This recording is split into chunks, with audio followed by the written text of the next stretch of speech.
हैदराबाद में मोदी की सभा में शामिल होने के लिए 5 रुपए का टिकट कटाने को लेकर सूचना और प्रसारण मंत्री ने हमला बोला है। क्या कहा, सुनिए।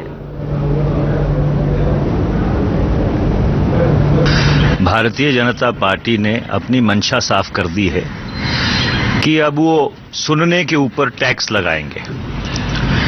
अब टैक्स जो मार्केट ने निर्धारित किया है उसको उन्होंने लगता है स्वीकार किया है, पर बुनियादी प्रश्न ये है कि आगे चल के क्या वो बोलने के ऊपर भी टैक्स लगाएंगे।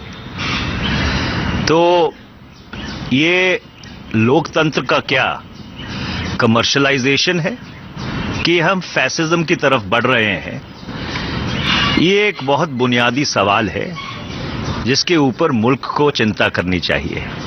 और अद्भुत बात तो ये है, विडंबना तो ये है कि आजकल बाबा भी अपने प्रवचन के लिए 500, 1000 से लेके लाख रुपए तक ले लेते हैं।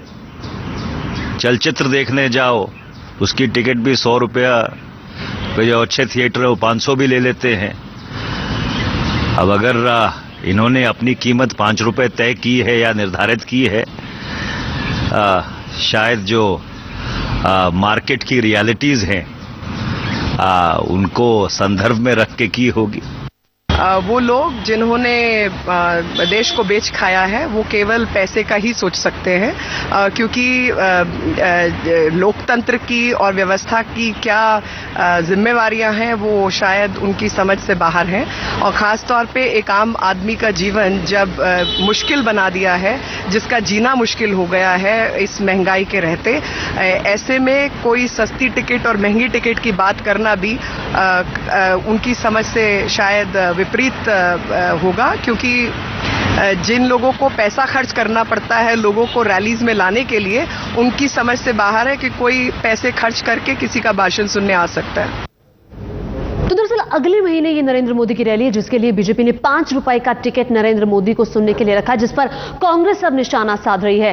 पहले कुत्ते का बच्चा, फिर बुर्के और अब मोदी की सभा के लिए 5 रुपए के टिकट को लेकर बवाल मच रहा है। बीजेपी के विरोधी मोदी पर हमला बोल रहे हैं। ये सिर्फ प्रोपेगेंडा मशीनरी है कि ना कोई आने वाला है ना पैसे देने वाला है। 1 लाख का टारगेट बता दिया ये दिखाने के लिए कि भाई 1 लाख लोगों ने 5 रुपए का टिकट खरीद करके मोदी के पास आए हैं। तो मतलब ये है कि कोई मुश्किल नहीं है 5 लाख रुपए का इकट्ठा कर लेना। बीजेपी के लिए 5 लाख दे देना कोई मुश्किल नहीं है। लिहाजा सब फर्जी वाड़ा चल रहा है, पॉलिटिकल इलेक्शन स्टंट है ये, और कहीं पॉलिटिकल लोगों के दर्शन के लिए पैसा लगता है। ये सब प्रायोजित है उनका। आप देखेंगे, आप ही लोगों ने निकाला है उनका जो समर्थन में टीवी चैनल वाले दिखाते हैं ना कि इनके समर्थन में इतना है। अकाउंट, फर्जी अकाउंट नेट पर जो खुला हजारों में, तो उसमें 80% उनका जो अकाउंट था वो फर्जी निकला। तो ये लोग संघ परिवार के लोग इसी तरह का सब करते रहते हैं और ये दिखाना चाहते हैं कि देखिए हम इतने पॉपुलर हैं कि 5 रुपया टिकट ले करके भी हमको लोग सुनने के लिए आ रहे हैं। इनमें जरा सा भी संवेदना नहीं है कि जो भी वहां पर, ये तो रेगुलर तो है नहीं कि वहां 5 रुपए टिकट लगते हैं, पर जो आपदा उत्तराखंड में आया है और उसके लिए अगर हम 5 रुपए का टिकट लगाते हैं तो उस पर भी इस तरह की मजाक उड़ाते हैं। ये मजाक गरीबों के साथ है, ये मजाक उन अभागों के साथ है जो आज उनके घर बसाने के लिए अगर कोई प्रयास कर रहा है तो उसका मजाक उड़ाया जा रहा है। इसलिए मुझे लगता है कि मनीष तिवारी जैसे लोगों को सोचना चाहिए कि वो क्या बोल रहे हैं। बेगर सोचे समझे बोलने का यही परिणाम होता है। देश उनकी इन सब बातों को सुन रहा है और इसे एक आम आदमी पसंद नहीं कर रहा है, बल्कि इन लोगों के प्रति घृणा पैदा हो रहा है। तो सवाल यह है कि वाकई मंशा उत्तराखंड के लिए पैसे जुटाना है या फिर नरेंद्र मोदी की लोकप्रियता को दर्शाना।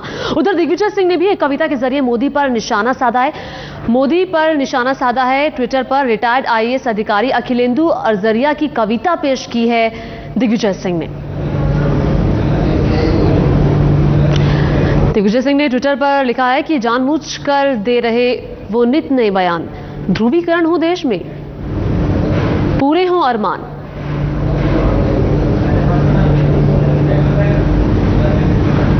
पूरे हों अरमान, श्वान पर रुक न पाए, फिर से नया विवाद।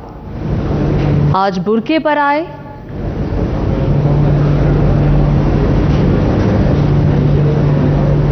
कहें अखिल कवि राय, बड़ों ने चुप्पी साधी, जो बैठे खामोश, नहीं है वे अपराधी। तो दिग्विजय सिंह ने इस कविता के जरिए सवाल उठाए हैं। दिग्विजय सिंह ने जिस कवि की कविता पर ट्विटर पर डाली है, उनसे हमने बात की। अखिलेंदु अरजरिया ने वो कविता पढ़कर सुनाई। टिकट कटाओ फिर करो चिड़ियाघर की सैर, नेताजी की सभा में टिकट रखो फिर पैर, टिकट रखो फिर पैर, लगेगा 5 रुपया, देवभूमि के लिए जुटाते राहत भैया, कहें खिल कबराए दिए 2 हुई हंसाई, छोड़ दिया गुजरात वहां तो जुटी न पाई, जानबूझकर दे रहे वे नित नए बयान, ध्रुवीकरण हो देश में पूरे हों अरमान, पूरे हों अरमान, श्वान पर रुक न पाए, फिर से नया विवाद आज बुरके पर आए, कहें खिल कबराए बड़ों ने चुप्पी साधी, जो बैठे खामोश नहीं है वे अपराधी। तो इस कविता के जरिए मोदी पर निशाना साधा और दिग्विजय सिंह ने ये कविता अपने ट्विटर पर भी लिखी है और सीधे मोदी को घेरे में लिया। अभी रुकने कुछ देर के लिए, लेकिन आगे